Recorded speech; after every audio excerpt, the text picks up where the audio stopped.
Nakikipagtulungan na ang Health Department sa Department of Education para sa malawakang pagbabakuna laban sa Human Papillomavirus o HPV.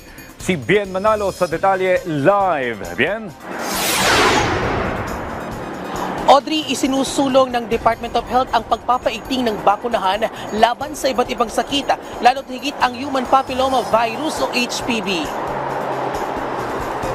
Target ng Department of Health na mabakunahan laban sa Human Papillomavirus ang mga kababaihan edad 15 hanggang 19 na taong gulang.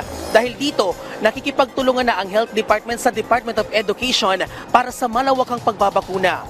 Ang Human Papillomavirus o HPV ay nakukuha sa pakikipagtalik at kung hindi maaagapan ay maaring humantong sa cervical cancer. Ayon sa DOH, ang cervical cancer ang ikalawang cancer na tumatama sa mga kababaihan sa Pilipinas. Kadalasang umaabot ng 40 hanggang 50 taon bago maramdaman ang mga sintomas nito. Kaya isinusulong nila ang early detection para maagapan ito.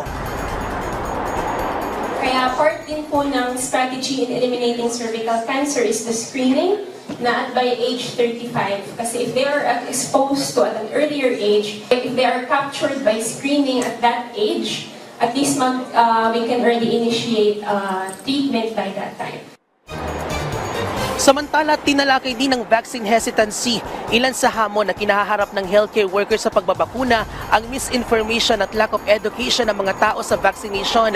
Kasama rin ang cultural beliefs at gender roles at ang limitadong resources para makapunta sa mga healthcare facility. Dahil dito, binigyang diin ang kahalagahan ng Mandatory Basic Immunization Act para itaas ang kamalayan ng publiko sa tamang impormasyon tungkol sa bakuna. Mahalaga rin ang pagtutulungan ng mga ahensya ng gobyerno o whole-of-government approach sa information dissemination. Kabilang na rito ang pagsusulong ng Bakuna Bayani 1 program na bahagi ng 8 priority programs ng ahensya at Expanded Program on Immunization o EPI.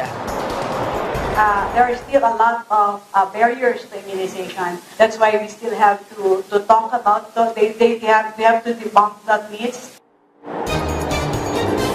Audrey, binigyang diin din sa conference ang mahalagang papel na ginagampanan ng media sa epektibong pagbabahagi ng impormasyon sa ating mga kababayan, gaya na lamang ng pagbabahagi ng awareness sa publiko. At yan ang update. Balik sa iyo, Audrey. Maraming salamat, Bien Manalo.